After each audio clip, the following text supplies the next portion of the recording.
जय हिंद साथियों, आप सभी का स्वागत है आपके अपने परिवार ABC competitive classes Parsa Saran.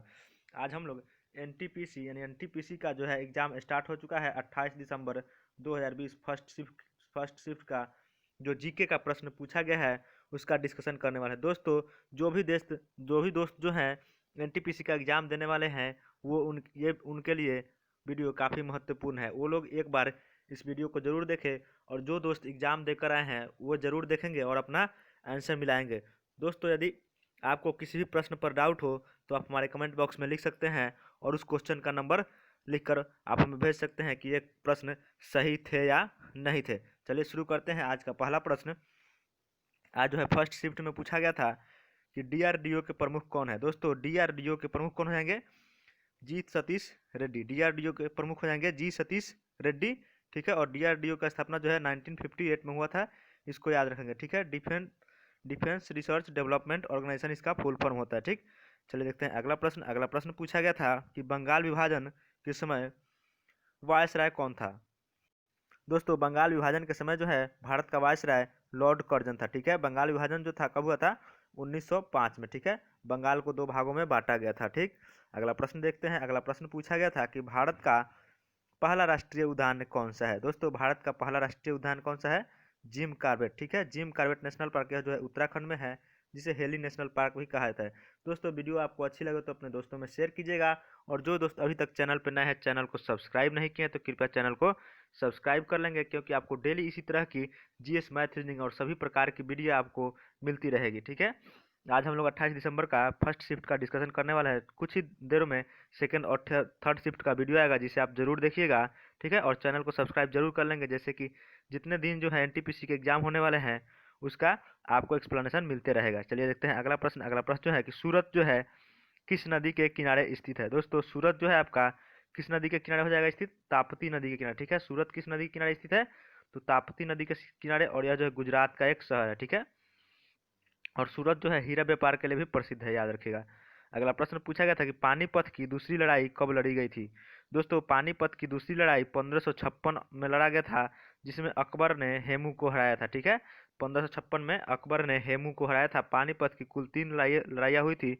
पहला लड़ाई याद रखेंगे 1526, दूसरा 1556 और तीसरा 1761 में। पहला में जो बाबर जीता था और दूसरा में अकबर। ठीक है, और तीसरा में अहमद शाह अब्दाली ने मराठों को हराया था। अगला प्रश्न देखते हैं। अगला प्रश्न जो है कि कॉमनवेल्थ यूथ गेम कहाँ आयोजित किया गया था। दोस्तों, इस प्रश्न पर हमें भी डाउट है। ठीक, कॉमनवेल्थ यूथ गेम या इन यूनिवर्सिटी यूथ गेम पूछा गया था। ठीक है, कॉमनवेल्थ पूछा गया तो ये बेलफास्ट हो जाएगा, और यदि पूछा गया होगा कि यूनिवर्सिटी गेम, ठीक है, यूनिवर्सिटी गेम पूछा गया होगा तो ये भुवनेश्वर हो जाएगा, और तीसरा यूथ गेम पूछेगा तो गुवाहाटी। ठीक है, तो तीनों को आप ध्यान रखिएगा। तीसरा यूथ गेम पूछा होगा तो गुवाहाटी हो जाएगा, कॉमनवेल्थ पूछा है तो बेलफास्ट, उत्तरी आयरलैंड। ठीक है, अगला प्रश्न पूछा गया था कि प्राकृतिक पर्यावरण दिवस। ठीक है, पर्यावरण दिवस जो है दोस्तों 5 जून को मनाया जाता है पर्यावरण दिवस। इसका थीम जो था जैव विविधता। ठीक है, क्या था? जैव विविधता। अगला प्रश्न देखते हैं। अगला प्रश्न पूछा गया था कि गोबी रेगिस्तान किस देश में है। दोस्तों, गोबी रेगिस्तान जो है कहाँ है? मंगोलिया और चीन में। याद रखेंगे, गोबी रेगिस्तान मंगोलिया और चीन में है। अगला प्रश्न पूछा गया था कि बैंक ऑफ बड़ौदा का विलय किस बैंक में किया गया है। दोस्तों, बैंक ऑफ बड़ौदा का विलय जो है देना बैंक और विजया बैंक का विलय बैंक ऑफ बड़ौदा में कर दिया गया। ठीक है, अगला प्रश्न देखते हैं। अगला प्रश्न पूछा गया था कि यूएस ओपन 2020 पुरुष किसने जीता है। तो यूएस ओपन 2020 में पुरुष विजेता कौन हो जाएंगे? Dominic Thiem. ठीक है, यूएस ओपन 2020 किसके द्वारा? डोमिनिक थिएम के द्वारा जीता गया। ठीक, अगला प्रश्न पूछा गया था कि दूरी की इकाई क्या है। दोस्तों, दूरी की इकाई क्या होता है? तो दूरी की इकाई आपका हो जाएगा मीटर। ठीक है, दूरी की इकाई क्या होगा? मीटर, इसको ध्यान रखेंगे। अगला प्रश्न देखते हैं कि भारत का सीजीआई कौन है। दोस्तों, भारत का सीजीआई यानी चीफ जस्टिस ऑफ इंडिया। ठीक है, यानी कि मुख्य न्यायाधीश कौन है? तो मुख्य न्यायाधीश जो हो जाएंगे शरद अरविंद बोबडे। 47वां नंबर के ये मुख्य न्यायाधीश है कौन? शरद अरविंद बोबडे। ठीक है, अगला प्रश्न देखते हैं। अगला प्रश्न पूछा गया था कि पृथ्वी का घनत्व कितना होता है। दोस्तों, पृथ्वी का घनत्व जो होता है 5.5 ग्राम पर सेंटीमीटर क्यूब। ठीक है, पृथ्वी का घनत्व 5.5 ग्राम पर सेंटीमीटर क्यूब। ठीक है, अगला प्रश्न पूछा गया था कि इसी तरह पृथ्वी और चांद, ठीक है, दोनों का पूछा गया था। यदि आपको डाउट हो तो क्वेश्चन का नंबर बोलकर आप कमेंट में बता सकते हैं कि ये क्वेश्चन नहीं था। जहाँ तक उम्मीद है कि जब भी ये जितने सारे प्रश्न हैं पूछे गए हैं, ठीक है, और जो दोस्त अभी एग्जाम देने वाले हैं उनके लिए भी ये वीडियो काफ़ी लाभप्रद है, और जो दे कर आए हैं वो अपना आंसर मिला सकते हैं, ठीक है। चांद का घनत्व कितना हो जाएगा? 3.34, और घनत्व जो है कितना? ग्राम पर सेंटीमीटर क्यूब, ठीक है। अगला प्रश्न पूछा गया था कि सैडल पिक या सैडल हिल कहाँ स्थित है? दोस्तों सैडल पिक अंडमान निकोबार द्वीप समूह में, ठीक है, अंडमान निकोबार द्वीप की समूह की सबसे ऊंची चोटी है, ठीक है, याद रखेंगे। तो सैडल पिक या सैडल हिल कहाँ है? तो अंडमान निकोबार द्वीप समूह में, ठीक है। अगला प्रश्न पूछा गया था कि वायरस से होने वाला रोग। दोस्तों यह प्रश्न जो है आपका ऑप्शनल प्रश्न है, उस ऑप्शन के अनुसार आपको छांटना होगा। हमने एक ट्रिक के साथ एक वीडियो भी इस पर बनाने वाले हैं, वायरस से होने वाले रोग, सभी रोग का जो है एक वीडियो ट्रिकी हो जाएगा, जिससे आप जरूर देखिएगा, ठीक, जिससे कि आपके एग्जाम में वायरस, कवक और जीवाणु से होने वाले रोगों को अपने एग्जाम में पहचान सकें। अगला प्रश्न पूछा गया था कि कंप्यूटर का मस्तिष्क किसे कहा जाता है? दोस्तों कंप्यूटर का मस्तिष्क जो है सीपीयू को, ठीक है, जिसका फुल फॉर्म होता है सेंट्रल प्रोसेसिंग यूनिट, ठीक है, जिसे कंप्यूटर का मस्तिष्क किसे कहा जाता है? सीपीयू को, ठीक है। अगला प्रश्न पूछा गया था कि स्वराज मेरा जन्म सिद्ध अधिकार है, यह नारा किसके द्वारा कहा दिया गया था? तो स्वराज मेरा जन्म सिद्ध अधिकार है, यह नारा जो है बाल गंगाधर तिलक के द्वारा, किसके द्वारा?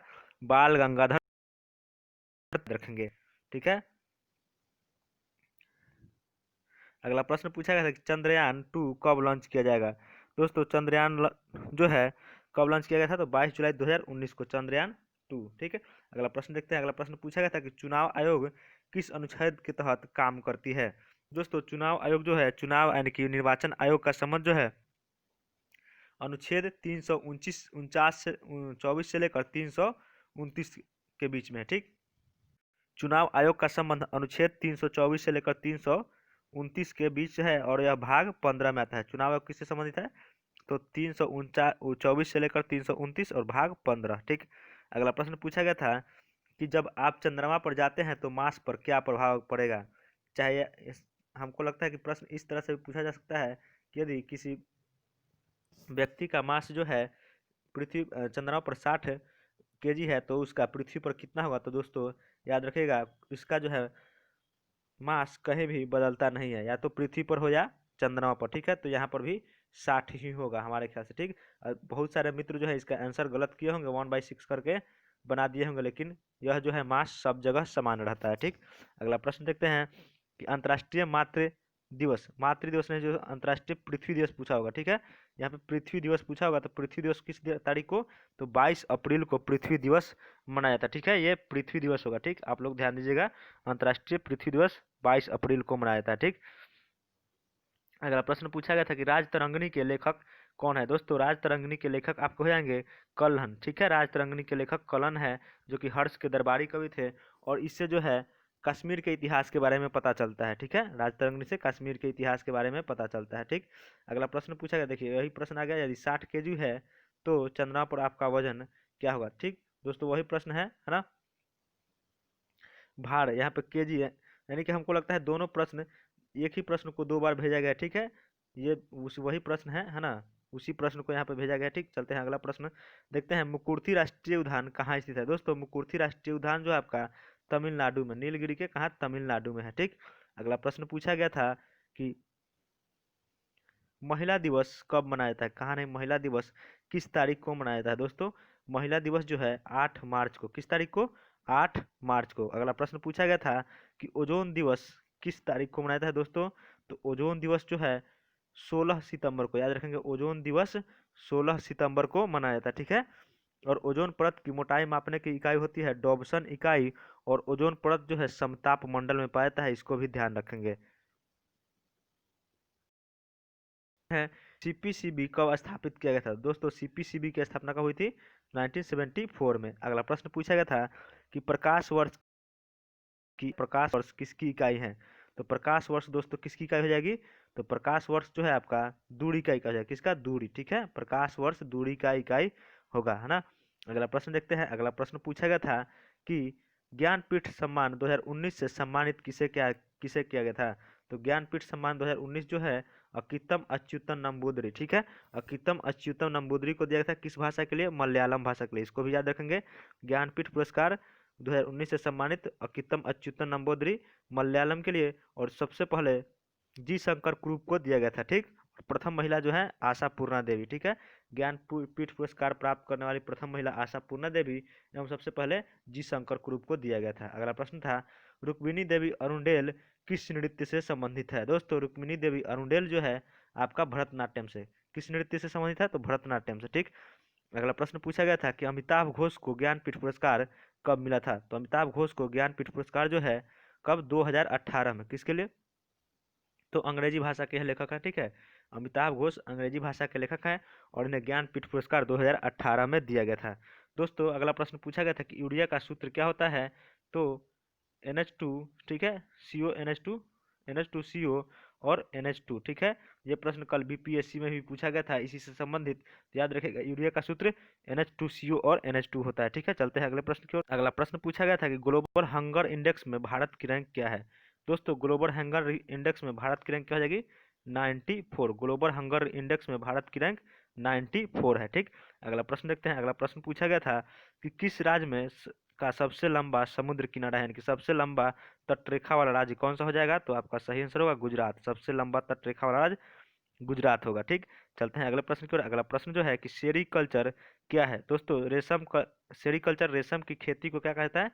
सेरीकल्चर। ठीक है, रेशम की खेती को क्या कहता है? सेरीकल्चर। अगला प्रश्न देखते हैं। अगला प्रश्न पूछा गया था हिमाचल प्रदेश के अभी CM कौन है? दोस्तों, हिमाचल प्रदेश के आपका CM हो जाएंगे कौन है? जयराम ठाकुर। ठीक है, हिमाचल प्रदेश का भी CM कौन है? जयराम ठाकुर। दोस्तों, वीडियो आपको अच्छी लगी हो तो अपने दोस्तों में शेयर कीजिएगा, और यदि आप चैनल पर नए हैं, चैनल को अभी तक सब्सक्राइब नहीं किया तो कृपया चैनल को सब्सक्राइब कर लेंगे, और इसी तरह के वीडियो पाने के लिए आप हमारे चैनल से जुड़े रहें। डेली का डिस्कशन, NTPC का जितना भी एग्जाम होने वाला है उसका कराया जाएगा। जो दोस्त NTPC का एग्जाम देने वाले हैं, जरूर इस वीडियो को देखें।